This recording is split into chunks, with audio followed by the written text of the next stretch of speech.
All right, we'll start off.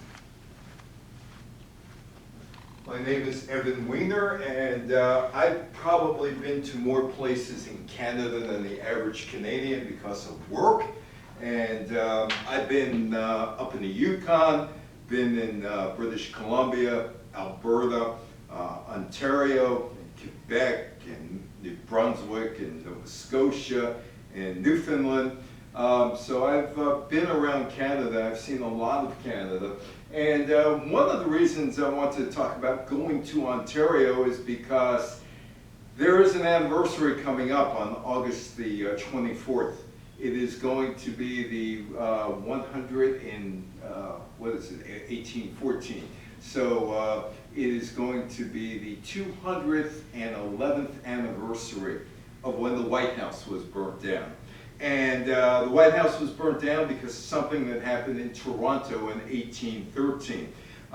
There's a shared history between the United States, the British Northern Territories, or British North America, and eventually Canada. This is Ottawa. Ottawa is the capital of Canada, and there is Parliament Hill up there. Kingston, that's where a number of battles took place during the War of 1812, and it's too close to the United States to be a capital. That is Toronto, which is the 5th largest market in North America, and that is the economic engine of Canada, Toronto. Niagara Falls, slowly I turn, step by step, inch by inch. Remember the Abbott and Costello routine, Niagara Falls, but there it is. There is Niagara Falls. The Sault Ste. Marie, Ontario. And there's a Sault Ste. Marie, Michigan, and they're twin cities. And they're important cities to the commerce of both the United States and Canada. Windsor, Ontario, that's looking south from Detroit. Windsor, Ontario is south of Detroit. Ontario is Canada's most populated province. Home of more than 13.6 million people. It's the second largest province in the country by land area, and the province is separated by water from New York, from Pennsylvania, and from Michigan. Ontario's capital city is Toronto. About 6 million people live in that area, and it is Canada's largest metropolitan area. Ottawa is the capital. Ontario has one of the most famous tourist sites in the world, Niagara Falls, which it shares with New York, and Canada obviously shares it with the United States. Ottawa is known for its natural diversity, including vast forests, provincial parks, and 4 of the 5 Great Lakes are right nearby, which would be Ontario, Erie, Huron, and Superior. The only one not there is Michigan. Part of Ontario is south of the United States. Windsor, Ontario is across the river from Detroit. Ontario is also the home of some of Canada's oldest companies and is a major player in the automobile industry with parts going back and forth and back and forth and back and forth. And that kind of makes sense since Windsor is 1 mile through the tunnel from Detroit, and some of the components are built in the Ontario side, they're sent over to the Michigan side where they're put in cars, and then it goes back and forth, back and forth, and back and forth. Native Americans in Ontario and also in Canada are members of the First Nations group, and I was up about 8 years ago, and I was watched a presentation on First Nations or Native Americans, and they can go back and forth freely between the United States and Canada. First people to inhabit the lands of Ontario were the Paleo Indians. They arrived about 11,000 years ago after crossing the Barren Land Bridge by what is now Russia and Alaska. Over time, various indigenous people established communities across the region. They lived as hunter-gatherers in the north of Ontario and developed agricultural societies in the south, and they grew corn, beans, and squash. Just outside the Niagara Falls now is a wine making well. They grow the grapes for wine, just outside of Niagara Falls on the Ontario side. Nobody knows what the exact translation is of Ontario. The Iroquois word possibly for beautiful water, beautiful lake, or big body of water might describe the area. Beginning in the 1600s, French and Indian settlers arrived in Canada and began to work the land.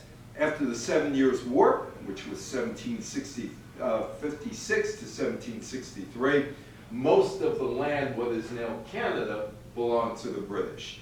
The British called this entire area Quebec. And today that is Quebec and Ontario and parts of the United States. Again, here are the First Nations group members, and this is the lay of the land in Ontario as they interpreted it.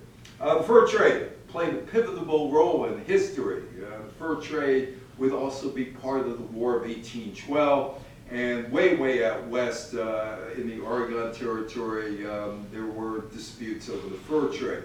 But in the development of Ontario and Canada, and it established cultural and economic exchanges between European settlers and various First Nations people, primarily driven for beaver pelts. In Europe, beavers kept people warm. They wanted coats, so they went after beavers. Notable companies such as the Hudson's Bay Company and Northwest Company established posts and trade routes throughout the region, with Fort William in Ontario serving as a major center for the Northwest Company. The Hudson Bay Company was founded in 1670 and was liquidated this year. So that company lasted, about 355 years. 355 years. Well, the American Revolution is over, and the Loyalists have to go somewhere because they're not going to be accepted in the new United States of America if they still support King George III. So they have to go somewhere. On May 18th, 1783, the first United Empire Loyalists, known to American patriots as Tories, arrived in British North America, now Canada, to take refuge under the British Crown in Partown, St. John, Nova Scotia, which is now New Brunswick, Canada. Actually, that was the first city ever in the British territories, St. John, Nova Scotia, then becoming New Brunswick. Town was located on the Bay of Fundy, just north of the border of Massachusetts, today the state of Maine. Loyalists after the American Revolution, their families had been dispossessed of their land and belongings because they continued to support the British Crown, and they were able to get some financial independence through lands granted to them by the British in western Quebec, now Ontario, and in Nova Scotia, now New Brunswick. Loyalist refugees in western Quebec, Ontario, received 200 acres apiece. In 1791, the Constitutional Act established Upper and Lower Canada. Upper Canada was English-speaking and included southern Ontario, the northern part of the Great Lakes, and west across toward the current Manitoba border. Lower Canada covered the half of Quebec, north and south of the St. Lawrence River, all the way to Labrador and the Atlantic Ocean. This guy's never mentioned in American history books, and with good reason. He hated the New Americans, absolutely hated the New Americans. The man appointed to watch over the new government of Upper Canada was Lieutenant Governor James Simcoe. He was a highly decorated soldier who had risen through the ranks of the British Army. Simcoe moved the capital Newark, not the Newark that's over in New Jersey, but the Newark, which was right by Niagara Falls because of American threats inland. In 1763, he created the city of York, which today is Toronto. He started work on Yonge Street, arguably the most famous road in Canada. He named many prominent Canadian national features and towns and was instrumental in establishing the governance of Canada. he also wanted to abolish slavery. And this is an unusual perk here, or an unusual item to talk about, because the Brits, well, they endorsed slavery. And the new American state, they endorsed slavery. So he's breaking with the crown. The Upper Canada Act of 1793 against slavery. And that was the act. Upper Canada was the first British territory to legislate against slavery. The Act of 1793 did not free a single slave, but did prevent their importation and freed the future children of slaves at the age of 25. Faced with growing opposition in the colonies, slavery declined. Colonies being the British North American colonies. As Lieutenant Governor, he encouraged immigration and agriculture, supported defense and road building, but he was in frequent conflict with the Governor-in-Chief, Lord Dorchester. Simcoe was made a Major General in 1794, and there is John Simcoe. But he did not like the Americans. In fact, he hated the Americans, absolutely hated all of them. The experience of fighting against American patriots and subsequently Britain's decision to end the war and grant independence to the United States left a permanent bad taste in his mouth. For the rest of his career, he would hold a very poor opinion of Americans, people like George Washington, Ben Franklin, John Adams, Thomas Jefferson, didn't like them at all. Realizing the tension between the United States and Great Britain would only grow, Simcoe began preparations for war as early as 1794.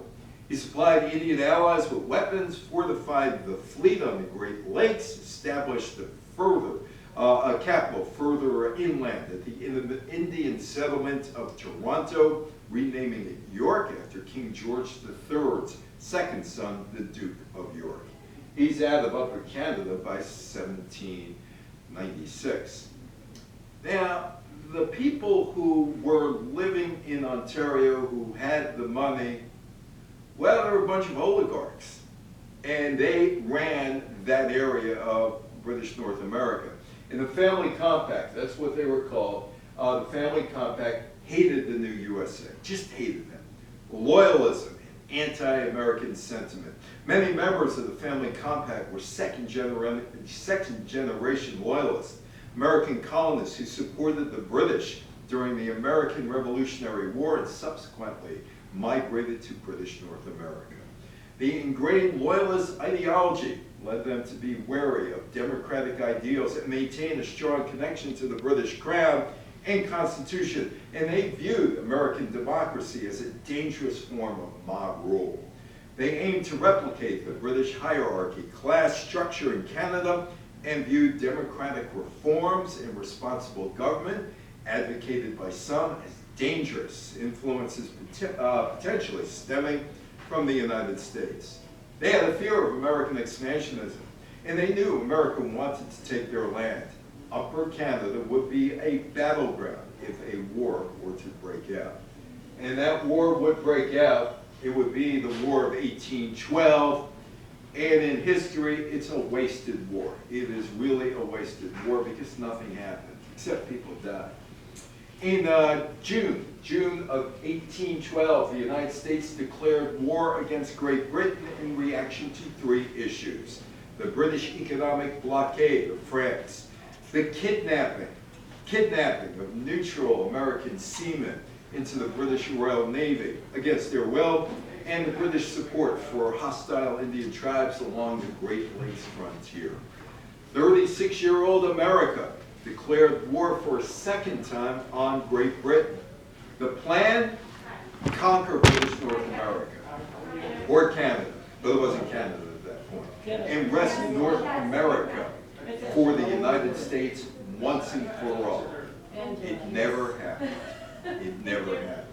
Faction of the U.S. Congress, made up of mostly Western and Southern congressmen, the War Hawks, have been advocating the declaration of war for several years. And eventually, this war, the White House would be burnt down. And that would be on August 24th, 1814. And one of the reasons I'm talking about Ontario today is because the White House was burnt down in August of 1814. But why was it burnt down? Well, before we get into that, how many of you have spent time in Connecticut, Rhode Island, Massachusetts, Vermont, New Hampshire, or Maine? Well, the 6 New England states decided, you know what? We don't want to go to war against Great Britain. And how about if we form a country? We'll just get out of the new United States. We'll just form a country up here in New England. Because they relied heavily on trade with Britain, and they couldn't stand the war hawks or the war advocates. And they said, well, you know, maritime rights. They're violating our maritime rights to promote their expansionist agenda. But they didn't have the support for everybody in New England, and they stayed with the United States of America, even though they thought about breaking away. And actually, it's 5 states in those days, because Maine was Massachusetts, so it would be Massachusetts, both parts of it, New Hampshire, Vermont, Connecticut, and Rhode Island. Most of the war was fought around the Great Lakes. This is Mackinac Island in Michigan. I was there one Saturday morning watching a reenactment of a battle in the War of 1812, and the British captured Mackinac Island. In the months following the U.S. declaration of war, American forces launched a 3-point invasion of British North America or Canada, all of which were repulsed. At sea, the United States was more successful, and the USS Constitution and other American frigates won a series of victories over the British warships. Now, why was the White House burnt down? Well, this is why. In 1813, American forces won several key victories in the Great Lakes region, but Britain regained control of the sea and blockaded the eastern seaboard. It is April 27, 1813. And American troops attacked York, now Toronto, occupying the town for several days, and they burnt down the Palace of Government, the meeting place of the legislature assembly of Upper Canada. And the British said, we are going to take revenge. Don't know when, but we are going to take revenge. And they would with this guy, who is never mentioned in American history books. His name is Major General Robert Ross, and he is going into Washington, D.C. with his troops. And this is one of his targets, the White House. And he gets it, puts it on fire. Dolly Madison has to go around the White House, pulling items out, trying to save what she could of the White House as it's on fire. James Madison never goes back to the White House. It is August 24th, 1814. Washington, D.C. fell to the British. In Washington, British troops burnt the White House, the Capitol, and other buildings in retaliation for the earlier burning of government buildings in York, Ontario by U.S. soldiers in 1813. It was not called the White House in those days. It was called the President's House, and it was totally destroyed by the fire. So he's going north. This is before the Baltimore-Washington Turnpike was built. So he's going north, gets into Baltimore Harbor. And what you can't see here, because the picture isn't very clear, this is my son about 30 years ago. He's 40 years old now. It's a 15-star flag. A 15-star flag. There were 15 members in the United States at that point, or 15 states and commonwealths, part of the United States. So they go up to Fort William McHenry, bombard it, but then they retreat. But there happened to be somebody who was watching this unfold. You might have heard of this guy, Francis Scott Key, the guy who wrote the Star-Spangled Banner. He happened to be there that day. Hey, this might be good for a poem. Yeah, let's do this. And he's watching the bombardment, it ends, and the flag is still there. The irony of what is now the national anthem, which became the national anthem in 1931 of the United States, is the tune, which was apparently sung by drunken Englishmen in taverns, that tune. So they still had a piece of England, and every time you hear the national anthem, well, it's a piece of England, because it was sung by drunken sots in bars in England, that tune. Well, it ain't over until it's over. September 11th, 1814, the tide of war turned when an American naval force under Thomas MacDonald won a decisive victory at the Battle of Plattsburgh up in Lake Champlain in upstate New York, bordering Vermont. A large British army under Sir George Prevost thus was forced to abandon its invasion of the U.S. Northeast, retreats to Montreal, British North America, or Canada. Albert Gallatin was the U.S. envoy who negotiated the deal. And the deal is done in Ghent, the Treaty of Ghent, finished on December 24th, 1814. You guys wasted all your time. We're reverting to those borders of 1812. British gave up American land near the border in the Great Lakes. The U.S. gives up Ontario. And they tell Spain, hey, Spain, you want Florida? You can have it. You can have it. So Spain takes over Florida, and that wouldn't last too long, about 5 years before the Americans got it. President James Madison signs the agreement on February 17th, 1815, but nobody told this guy, Old Hickory, Andrew Jackson, about the Treaty of Ghent, nor did they tell the British military. So it takes about 2 months for them to hear what is going on, and British forces, they're going right down the mouth of the Mississippi River toward New Orleans. On January 8th, 1815, a large British army attacked New Orleans and was decimated by the inferior American force under General Andrew Jackson in the most spectacular victory of the war, which had been over. War was over.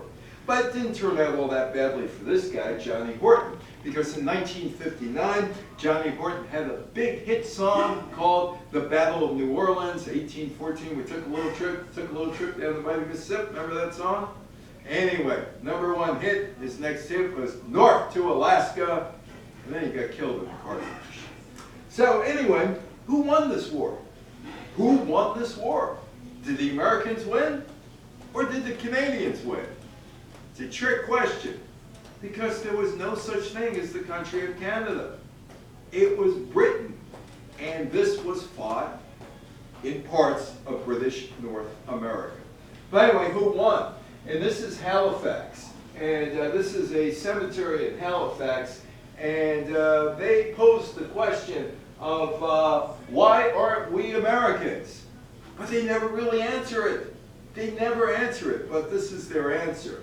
We are not Americans because of the service of men like the sailors and soldiers, casualties of the War of 1812, buried in this historic ground. They fought and died at sea and ashore to prevent the United States invasion and annexation of our country. What country? You're not a country. You are a colony. You are a colony of Britain.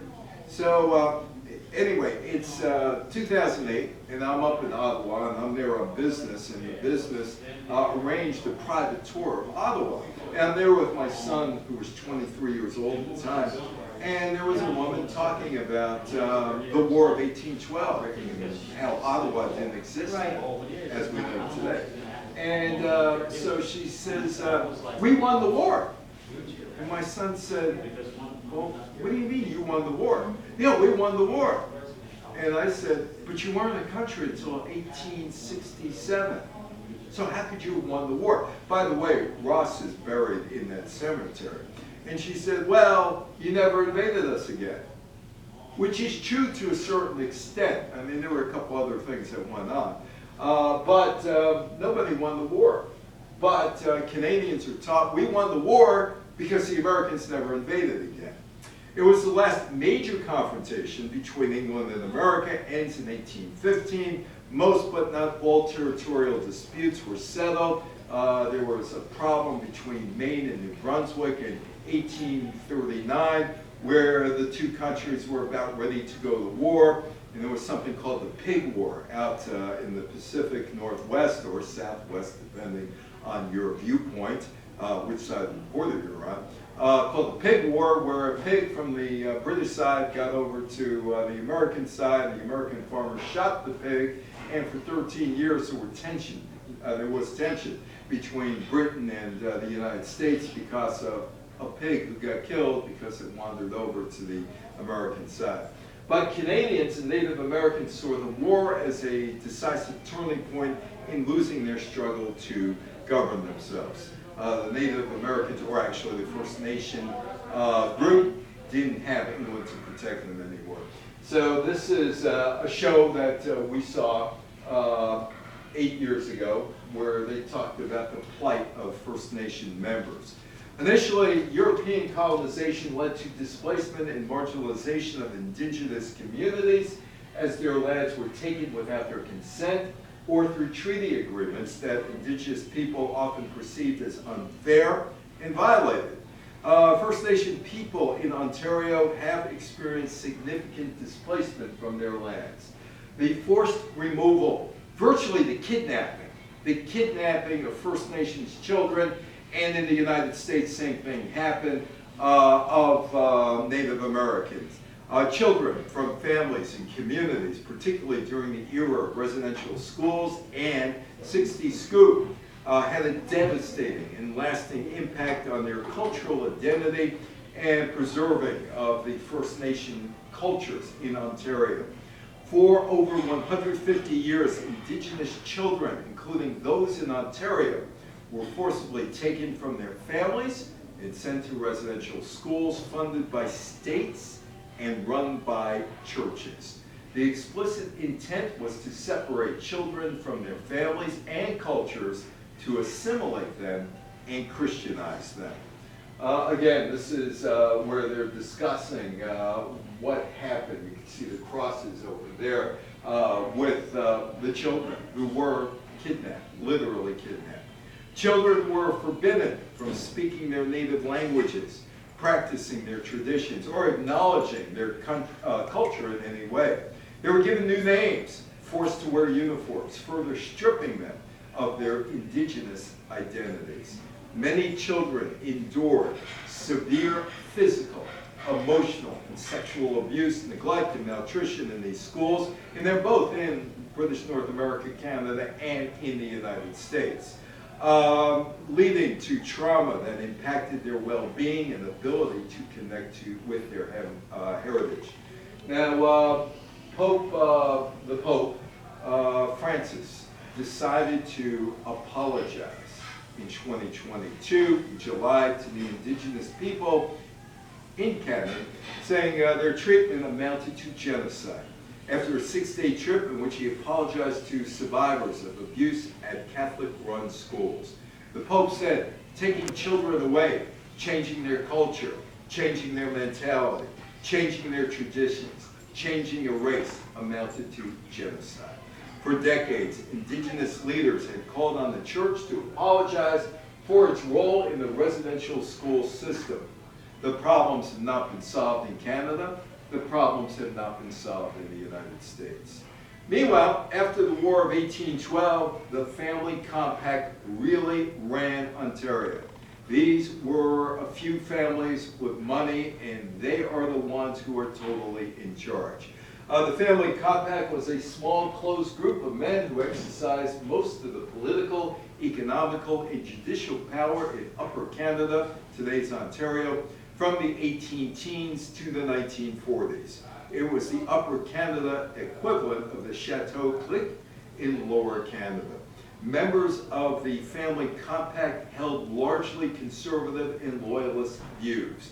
They were against democratic reform and responsible government. The Family Compact emerged from the War of 1812. The Family Compact was first used and described in a letter written by an American, the American-born reformer Marshall Spring Bidwell, to William Warren Baldwin on September 8, 1828. This is William Lyon Mackenzie. He was a journalist. And sometimes as a journalist, if you do the right things in terms of pointing out things, you can make a difference. And this guy sets out to make a difference. The term Family Compact was popularized in 1883. The journalist, the reform politician, William Lyon Mackenzie, published a list of Family Compact names in his newspaper, The Colonial Advocate. Family compact was meant to describe the close relations between members. This included marriage, business ties, as well as preferential treatment of each other. Many members of the family compact show the willingness to break the law. Gee, rich people breaking laws? That can't be, can it? When they believed the survival of the colony was at stake. Violence was commonly deployed against political opponents at electoral polls, political meetings, and marches. The family compact takes over. Members of the family compact often held several social, political, and economic offices at the same time. Access to those people or those positions was typically, though not exclusively, restricted to allies and close associates. The legislature, the executive council, controlled appointments to government positions. They also controlled land grants, which they gave out along partisan lines. People in Upper Canada, Ontario, and Lower Canada, Quebec, would revolt. William Lyon Mackenzie would be one of the first leaders of the rebellion. So this is 62 years after the American Revolution started and the Declaration of Independence. Nova Scotia was thinking about maybe we should join the 13 colonies, but ultimately they didn't. Meanwhile, Quebec, they wanted no part of the 13 colonies. Quebec looked at Americans like Ben Franklin and Thomas Jefferson, George Washington, all of them. But Quebecois looked at them as godless heathens, and they would rather stay with Britain than go with the Americans. There was also a law changed in 1774 that allowed the Quebecois to speak French and go to church. But there are some people 60 years later saying, you know what? We probably made a mistake. This is terrible. Those two guys hanging around there were hanged because of the rebellions. During the rebellions of 1837 and 1838, Upper and Lower Canadians, hundreds of armed citizens rose up against the government, protesting the injustices of the ruling elite and demanding changes in the politics and economics of imperial rule in British North America. They sound just like who are now called the founding fathers of the United States. Taxation without representation, all this other stuff. This is what they are talking about now, up north of the border. The revolt in Lower Canada, Quebec, was more serious and more violent than the rebellion in Upper Canada.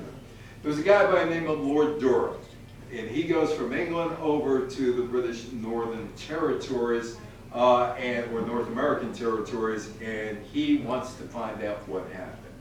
1838, he goes over, and he's investigating. His report on the affairs of British North America led to a series of reforms and changes. These included uniting the two Canadas into a single colony, the province of Canada, in 1841. Durham proposed the creation of municipal government and the Supreme Court in British North American colonies. He also wanted to resolve the land question in Prince Edward Island. Prince Edward Island has kind of an interesting history. Twice they tried to join America after the American Civil War. His long-held plan for the union of all B&A colonies was dropped because Nova Scotia and New Brunswick were not interested. A good chunk of North America changed in 1759 in the eastern part of Quebec when Wolfe's army defeated Montcalm's army in 1759 in the Battle of the Plains of Abraham in September.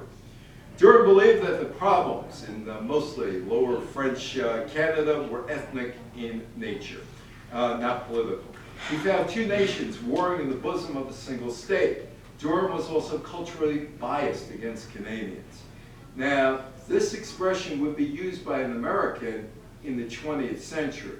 Durham called Quebecois people with no literature and no history. In the 20th century, after Henry Ford got the Dearborn Independent newspaper in 1919, he said of Jews, they had no literature and no history. He stole it from Lord Durham. Durham recommended uniting the Canadas in a way that would allow the English-speaking majority in Upper Canada to dominate. But his report was condemned by the Tory elite in Upper Canada, and reformers in Upper Canada and in Nova Scotia said, we want responsible government, we will take care of it. So in the 1830s, 1840s, 1850s, England decided, you know, we really need a capital.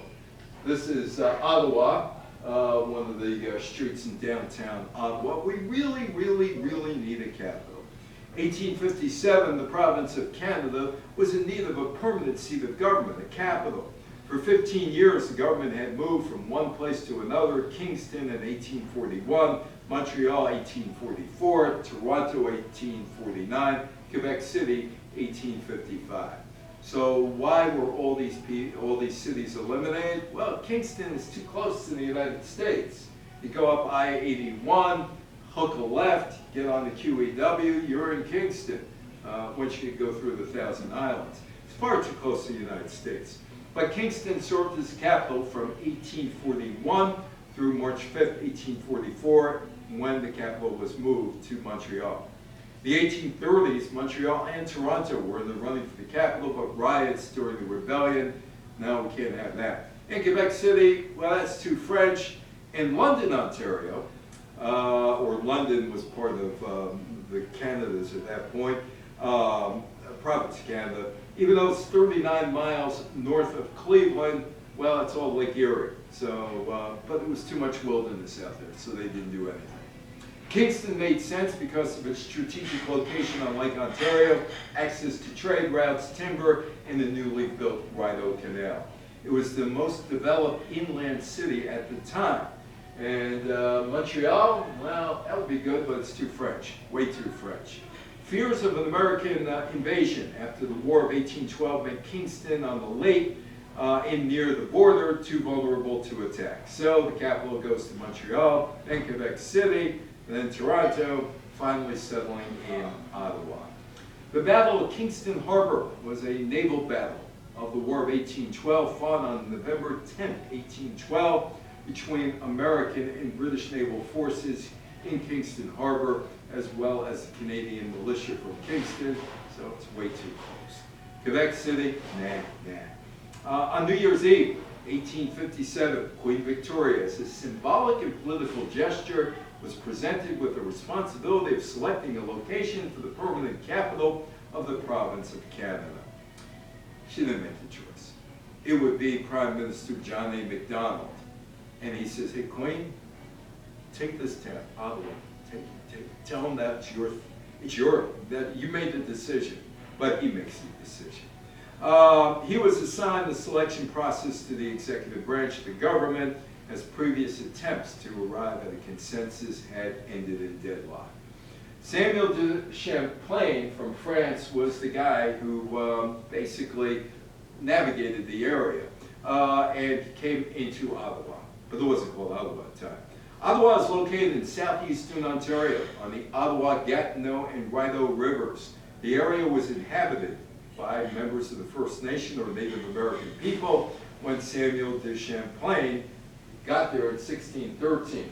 And the nearby rivers served traders and explorers over the next 2 centuries. It was originally named Bytown, and it was a pretty rough area. In fact, it was a terrible area. Rowdy people, prostitutes, gambler, anything you could imagine, that was in that town of Bytown. But it becomes Ottawa in 1855. Bytown was a rough frontier town in its early years. The reputation was fueled by the influx of laborers working on the Rideau Canal and the booming timber trade.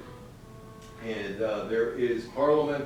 It's a long time ago. I had dark hair and had hair. And anyway, and the kids were quite young. It's 1993, 32 years ago, in Ottawa. Ottawa offered transportation advantages. It was further from the United States border, providing a degree of strategic distance. Now, it's about 40 miles, it was in those days, it isn't today, but in those days, it was 40 miles of dense swamp and forest filled with mosquitoes that carried malaria. And the British said, there's no way they're going to invade Ottawa from the south when they could get malaria. They didn't. All of this made it less likely for the United States to attack a Canadian capital.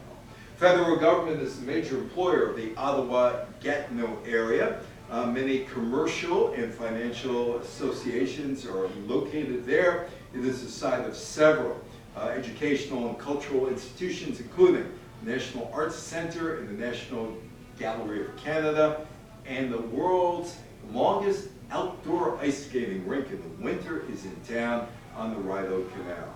And Ottawa's halfway between Quebec City and Toronto. Queen's Choice turned out to be the small frontier town of Ottawa for two reasons. Ottawa's isolated location in the backcountry surrounded by a dense forest far from the American border and situated on a cliff, which would make defending a lot easier of the capital. And you can see it's on a cliff. There it is, Parliament. Ottawa was approximately midway between Toronto and Kingston in Canada West, and Montreal and Quebec City in Canada East. Nova Scotia was pretty much on its own by this point. The others are controlled by Great Britain. Ottawa becomes the capital. This is where Canada starts, Port Charlotte, Prince Edward Island. The province of Canada was made up of Canada West, formerly Upper Canada, and Canada East, formerly Lower Canada. And it was governed jointly until the province was dissolved to make way for the Confederation in 1867. Canada West became Ontario, Canada East became Quebec. Upper Canada was a major political entity in the province of Canada with its economic growth and desire for expansion contributing to the movement to the eventual union of British North America. On July 1st, 1867, New Brunswick, Nova Scotia, Quebec, and Ontario joined forces to create a new country of Canada. Well, this guy, Alexander Graham Bell, he's got a home in Nova Scotia. He's got a home in Ontario. And he's working, and he's working, and he's working, and he's working. In 1871, while living in Nova Scotia, Bell started working on the harmonic telegraph, a device that allowed multiple messages to be transmitted over a wire at the same time. While trying to perfect this technology, which was backed by a group of investors, Bell became preoccupied with finding a way to transmit human voice over wires. And this is what it became. Remember Bell telephone? There it is. This is Hastings on the Hudson. And they have this left over from a movie that was done there, and they never took down the sign, but that's the Bell system sign. Bell would work on his invention at his homes in Nova Scotia and in the United States. On July 26, 1874, he invented the telephone in Brantford, Ontario, which is not too far from Toronto. It's within about an hour, hour and a half drive. March 7, 1876, Bell was granted U.S. Patent 1744-65A for a method of transmitting speech by telegraphy. In Boston, the first telephone call was made on March 10, 1876. The first word said, "Mr. Watson, come here, I want to see you." And that was the first telephone call. In 1876, Bell made the first successful long-distance telephone call between Brantford and Paris, Ontario. And there is the Bell family farm in Ontario. And there was also one other guy who came from Brantford, one of the best hockey players of his era. This guy in the middle, Wayne Gretzky. This is a picture from 1984, my father-in-law there, the great Gretzky. But Brantford is known as the Telephone City. Now, did Alexander Graham Bell have a telephone in his office? Yes or no? The answer is no. Didn't want to be bothered by calls. Sorry, wrong number. And of course, Gretzky comes from there. There is Toronto, and behind that is Lake Ontario. Toronto became Ontario's first city in 1834. Toronto is the capital of the province of Ontario, the most populated city in Canada. The Greater Toronto area is the fifth biggest market in North America, behind Mexico City, New York, Los Angeles, Chicago, and then comes Toronto. Toronto, that's Canadian National Railways. People go to Toronto. Following World War II, Toronto was a magnet for thousands of new immigrants, many coming from Europe during the 1950s and 60s. Immigration laws had become more flexible by the 1970s, thus opening the door to a flood of new arrivals, particularly Southern Asians and Chinese. People from Hong Kong leaving after the British left Hong Kong to China. In terms of ancestry, Ontario has changed from a largely ethnically British province to one that is very diverse. Toronto is the banking and financial capital of Canada, second largest financial center in North America behind New York, top 10 global financial center. It's the headquarters of all 5 of Canada's largest banks, including Royal Bank of Canada, TD Bank, Toronto Dominion, which is here in the United States as well, Scotiabank, Bank of Montreal, and Canadian Imperial Bank of Commerce. The CBC, Communications. Toronto is the major center for the English media industry in Canada, the advertising industry, the entertainment industry. It's the home to the headquarters of major media and entertainment corporations like Bell Media and Rogers Communications. It is the major hub for the CBC or Canadian Broadcasting Corporation. Another picture of Toronto. Toronto is a major player in Canada's film and television industry due to lower production costs in Canada. City streets and landmarks are seen in various films, mimicking scenes of American cities such as Chicago and New York. And Toronto, gotta have money to live there. Some of the most expensive real estate in the world is in Toronto. And Toronto's filled with sports, Major League Baseball, National Basketball Association, National Hockey League, Major League Soccer, Women's Basketball Association, Women's National Basketball Association. Hockey Hall of Fame is in town. There's a Canadian Football League team there. Numerous hockey teams in the city will host some of the Men's World Cup soccer tournament next year. Well, we're going west from Montreal. That's Montreal. We're going west from Montreal to Toronto. Montreal no longer a financial center. Toronto replaced Montreal as the nation's premier business center because of the nationalist movement in Quebec, particularly with the success of the Parti Québécois in 1976, which systematically drove Anglophones and their businesses away. Depressed economic conditions in the maritime provinces, which would be New Brunswick, Nova Scotia, Prince Edward Island, and Newfoundland, had people move from those areas into Ontario. Niagara Falls, slowly I turn, step by step. It's Niagara Falls, Ontario, the fun side of the falls. Niagara Falls is not the tallest waterfalls in the world. There are about 500 other waterfalls that are taller. It's merely one of the most famous falls in the world. The Niagara River separates New York from Ontario and the United States from Canada.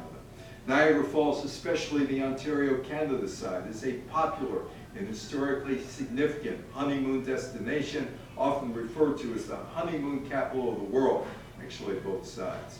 And there is the falls over there. Niagara Falls, New York and Ontario, Canada actively cooperate and collaborate on various initiatives due to their shared border and the natural resource they share. Niagara Falls, Ontario has often been perceived as having a more robust tourism infrastructure and experience, attracting visitors with attractions like Falls View Boulevard, Clifton Hill, and other events such as the Summer Fireworks Series. They also have a casino there, which brings in big acts. The American side has been attempting to develop its own unique appeal with initiatives focusing on highlighting the area's natural beauty and historic significance. That is the Ontario River, which separates the United States and Canada. The honeymoon destination, that's an American side creation.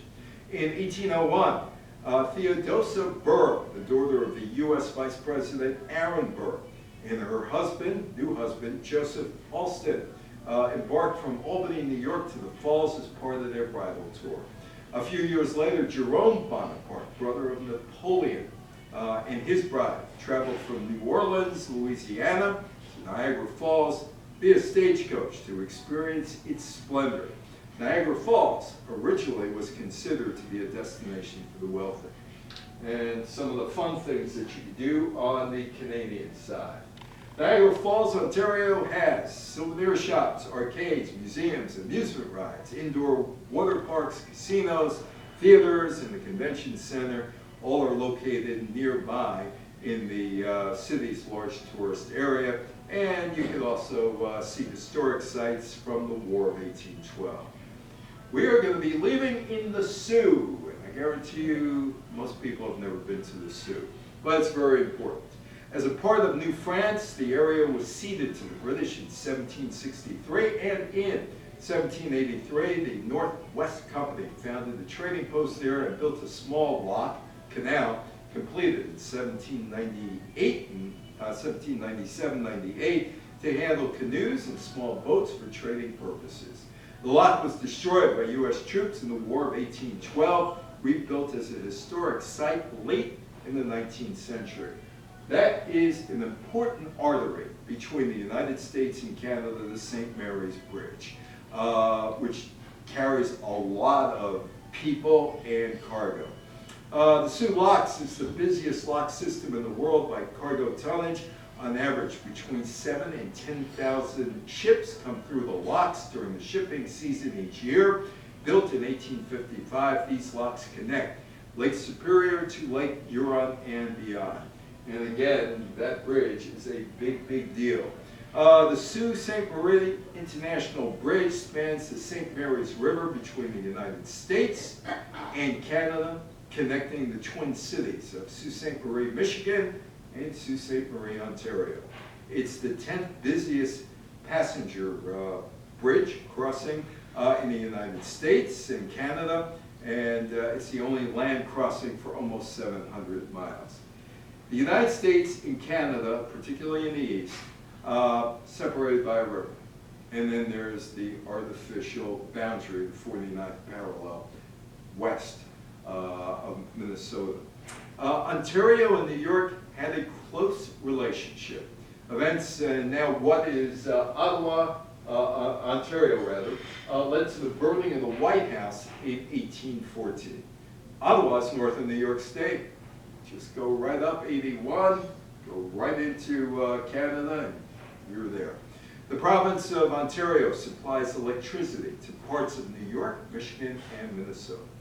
The Ogdensburg Agreement is an agreement that was concluded between the Canadian Prime Minister William Lyon Mackenzie King and Franklin Roosevelt, the U.S. President, and it was done near Ogdensburg, New York, August the 17th, 1940. It outlined a permanent plan for mutual defense overseas between the United States and Canada and established a permanent joint board of defense.